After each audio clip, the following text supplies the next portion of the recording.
Bom, galera, vamos corrigir aquele exercício que eu passei para vocês no Forms, que é sobre o René Descartes, qual que é a relação que existe, portanto, entre o plano cartesiano e a filosofia dele, né? Ou seja, de que forma eu consigo observar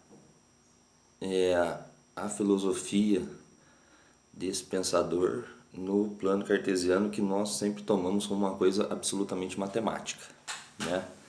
A questão, né, primária é que o Descartes ele vai observar a natureza como um sistema matemático, cujas leis são harmônicas e cujo funcionamento ele é possível de ser descoberto exclusivamente por meio da racionalidade, né?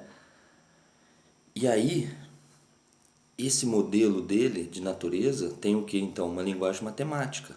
Ao ter uma linguagem matemática, que é uma coisa imutável, ele vai observar a natureza como um mecanismo.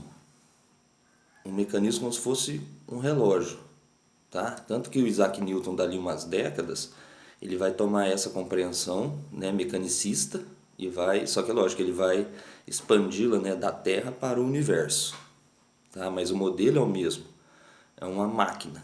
A natureza é como se fosse uma máquina que tem suas próprias regras de funcionamento e funciona mecanicamente, né? Nesse sentido, o plano cartesiano ele é uma forma mecânica de observar as coisas. Se a gente pegar, por exemplo, o que é possível descobrir nesse plano cartesiano, a gente pode estudar o que? Movimentos de parábola, né? Então, a gente consegue observar o que?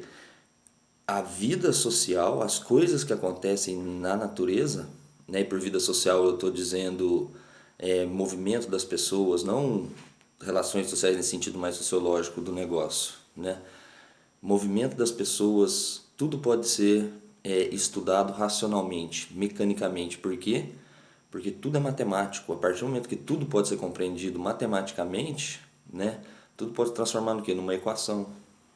Equação de segundo grau, primeiro grau, né? Então, esse universo ele pode ser colocado dentro do plano cartesiano. Ele pode ser estudado cartesianamente, tanto que quando muitas vezes nós falamos usamos a expressão, né, cartesiano, né, está dizendo justamente uma coisa, um princípio bem unilinear matemático, uma coisa assim, ó, exata, tá? Então, a ideia é mais ou menos essa. A natureza ela é um mecanismo, né? E esse mecanismo que pode ser aprendido pela matemática, ele é totalmente passível de ser estudado, né? E o plano cartesiano é o quê? É uma dessas maneiras de estudar o movimento das coisas, o movimento dos objetos, das pessoas. Então a filosofia dele é extremamente matemática, tá? É mais ou menos essa questão, né? A resposta. E agora, dando continuidade, a gente vai entrar no empirismo, galera. Mas antes disso, vamos, né, colocar uns pingos nos is. Nesse começo da filosofia moderna, nós vamos ter o quê? Duas correntes, o empirismo e o racionalismo, tá? Esse racionalismo é o racionalismo que tem como pensadores, por exemplo, René Descartes, Leibniz, Spinoza, pessoas que compreendem que as ideias são inatas e que a razão é uma forma ou a única forma legítima de buscar o conhecimento verdadeiro, né? Então essa galera pensa o quê? A razão como centro, tá? Só que nós vamos ter o que na história da filosofia também? Um movimento que se diferencia desse racionalismo, que é o que? O empirismo inglês. Esse racionalismo ele é atribuído aos franceses, tá?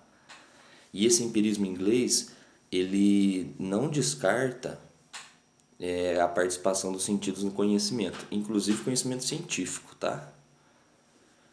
É lógico que a discussão ela vai ser muito mais profunda, porque a gente está falando que o que é conhecer, né, enquanto ser humano, né, aqui na vida, né, não necessariamente é um conhecimento científico, é qualquer tipo de conhecimento. Então, esse empirismo inglês, a gente vai ter pelo menos dois nomes importantes, que são os da aula de hoje. Locke, o John Locke, e o David Hume. Vocês já devem ter estudado eles em algum momento, tá? Da filosofia e da sociologia também, mas o Locke, né? O Hume ele fica muito específico à filosofia. E o Locke, como todo empirista, ele vai partir do seguinte princípio. Bom, as ideias inatas, elas não existem. Ou seja, ninguém nasce com a razão. Nós vamos o quê? A partir do momento que nós não nascemos com a razão, a ideia do John Locke é que os sentidos têm uma participação muito importante nisso tudo. E é por isso que tem uma diferença grande entre os dois, tá? Entre o empirismo e o racionalismo. E a gente tem que colocar na cabeça também que a ciência não é um discurso, galera, homogêneo, que todo mundo pensa igualzinho e coisas do gênero, tá? Pelo contrário. Café faz bem ou faz mal? Sabe? Tomar água com limão em jejum faz bem ou faz mal? Eu já vi discussões dos dois lados. A ciência não é apenas uma coisa que a gente coloca tudo num saco preto, amarra a boca e chama de ciência. A ciência é bastante heterogênea, né? E muitas vezes ela não tem, digamos assim, uma verdade. Muitas vezes, porque a verdade muitas vezes ela depende do quê? O sujeito fez uma descoberta. Se essa descoberta vai ser entendida como verdade se um grupo de cientistas da área dele disserem que é e concordam.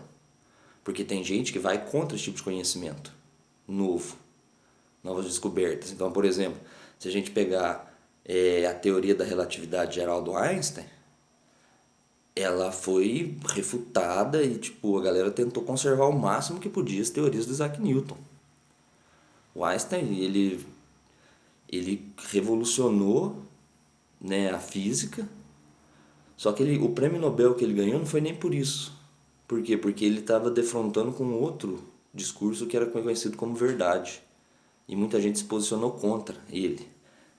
Então a questão, galera, que se coloca é a ciência é um negócio muito diverso, tá? E a gente consegue observar isso nessas diferenças básicas entre racionalismo e empirismo, desde o século XVII. Então, para o John Locke, galera, conhecimento científico, a primeira coisa dele é o quê?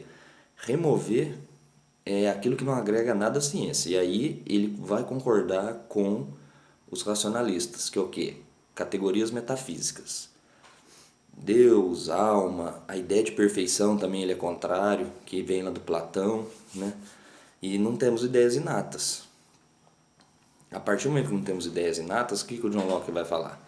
Que nós nascemos como uma folha em branco, ou seja, vazios, como se fosse uma folha sulfite.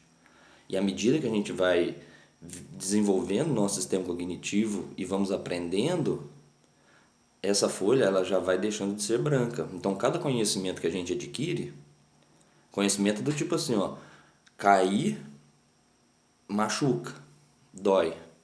Logo, a partir do momento que você já sabe que isso acontece, a partir do momento que você cai, e daí a necessidade e a importância da experiência, você já escreve alguma coisa nessa folha em branco. E ele, né, tipo, ele usa a metáfora da tábula rasa. Então ele fala assim, nascemos com uma tábula rasa, uma folha em branco. Essa tábula rasa é o quê? Era uma base sobre a qual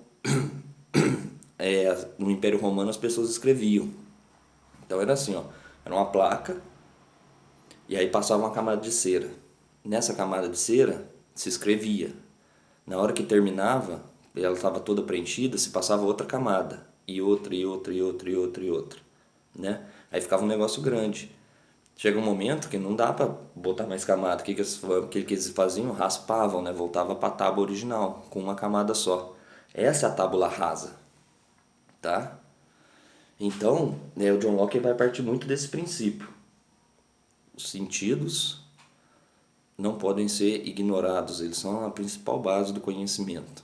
Ao passo que, por exemplo, os racionalistas, eu posso conhecer as coisas apenas racionalmente. Eu posso desvendar todo mundo sentado aqui nessa mesa. Um papel e uma caneta, o Descartes já é suficiente.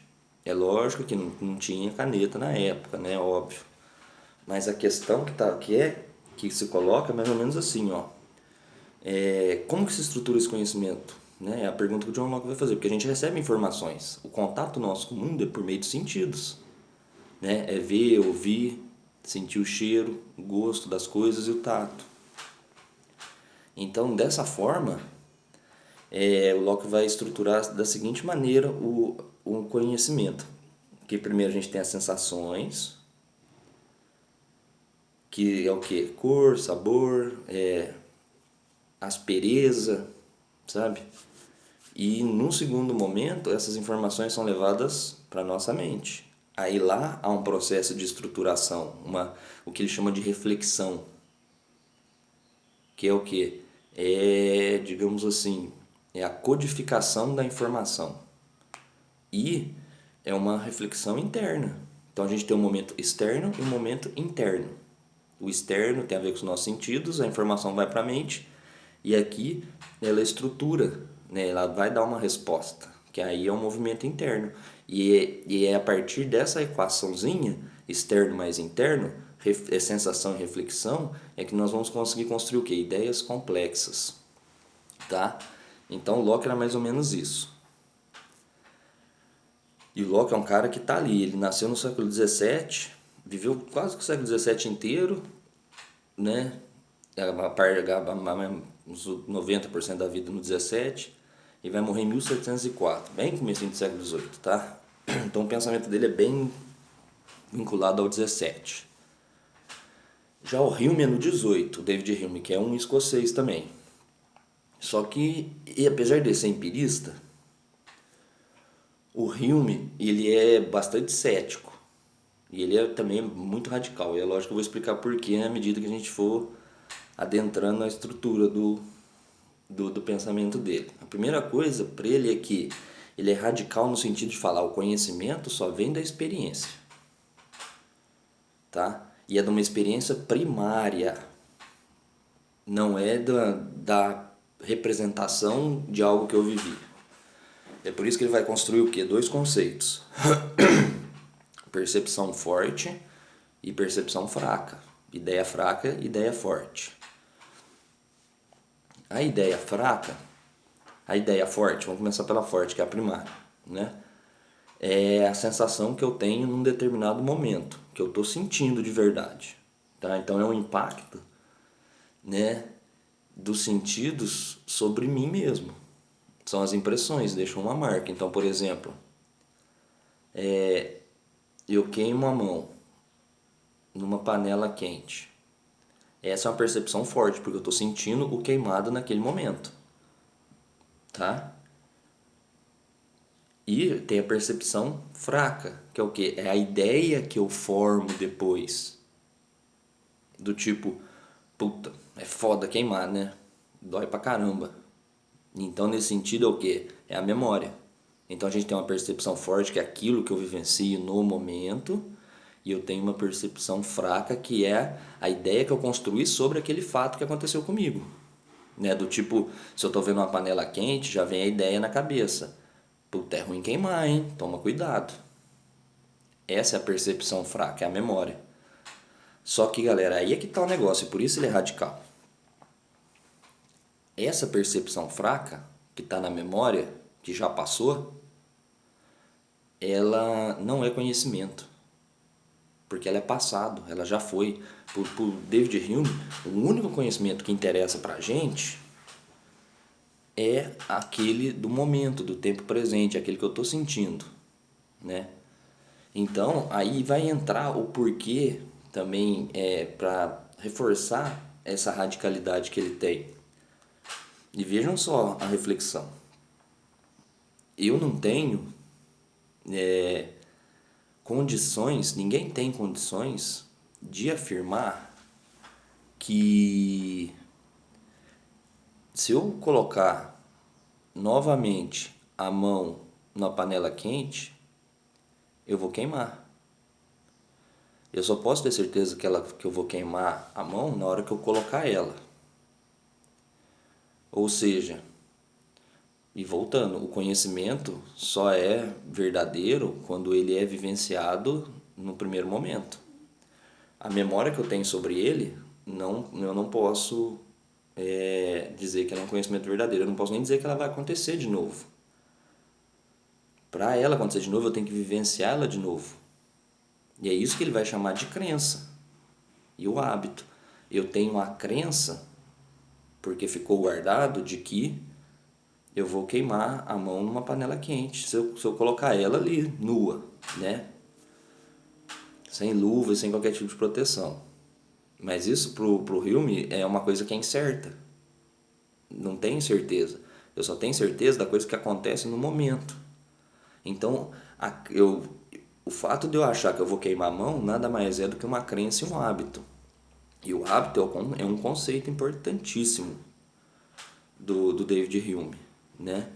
Então, e daí ele falar aquele negócio que é bem emblemático, né, do pensamento dele, que é: ninguém garante que o sol vai nascer amanhã. Todo mundo sabe que ele vai nascer amanhã, mas isso é uma crença. Eu só tenho certeza na hora que eu ver ele nascendo. Talvez ele não nasça daqui 5 dias. Mas a humanidade viu tantas vezes o sol nascendo que essa ideia dele nascer antes de acontecer é uma crença, é um hábito. Então, esse tipo de conhecimento não é verdadeiro.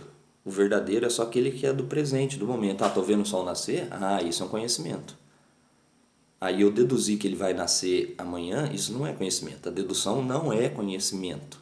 É apenas o viver, o ver, o experienciar num determinado momento do tempo presente é que se torna verdadeiro, né? Então, daí a ele, né, não acreditar na noção de causa e efeito, no estudo da mecânica, por exemplo.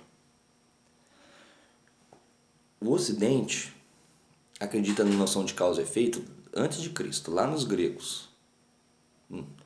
Então, tipo assim, ó, pro David Hume isso não vai fazer sentido, né? Porque eu não tenho certeza. Então eu tenho um objeto aqui, né? E aí vem o outro, bate nele e arrasta ele um pouquinho para frente.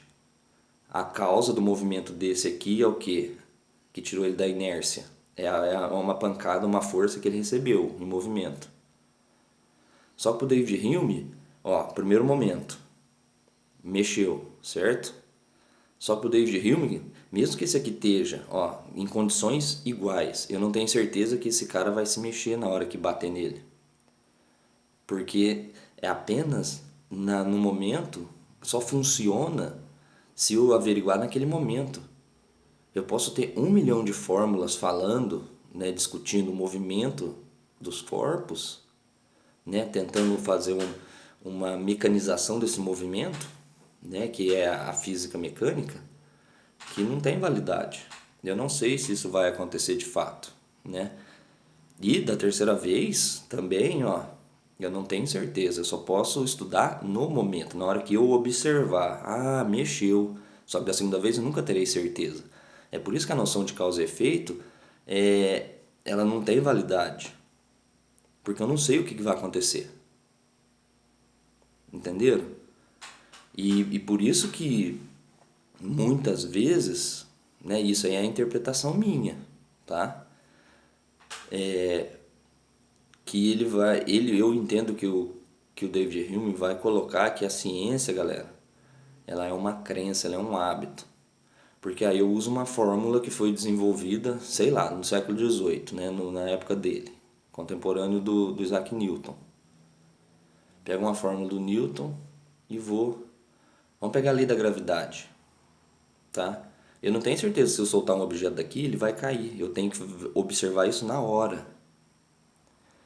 Então, se eu usar uma fórmula, eu não consigo ter uma lógica. Porque a fórmula pressupõe que isso vai acontecer. Só que não existe pressuposição no pensamento do David Hume. É por isso que faz dele o quê? Um cara que é cético. Né? Qual que é o ceticismo dele? É não acreditar, é duvidar, né, desse conhecimento que é um conhecimento dado a priori, que é qual? As fórmulas matemáticas, as percepções fracas. A ciência é uma percepção fraca, porque é um conhecimento acumulativo. Eu só posso ter um conhecimento verdadeiro aquele que é forte. Estou vendo o sol nascer, estou vendo um objeto mexer o outro, tipo um jogo de sinuca. Aí, na hora que eu vejo, é uma percepção forte, mas a partir do momento que vira memória, que eu sei que uma bola de bilhar bate na outra e aquela que está parada se mexe, a partir do momento que eu já deduzo isso, já não é mais um conhecimento forte. É o que? É uma percepção fraca e não é um conhecimento verdadeiro. O verdadeiro, portanto, galera, só é o do presente, do momento, tá? Era isso mais ou menos a discussão, galera. Então, ó, semana que vem tem prova, viu? Então, fiquem espertos, tá? E aí pra frente eu passo certinho o conteúdo e tal. Logo mais a gente se fala.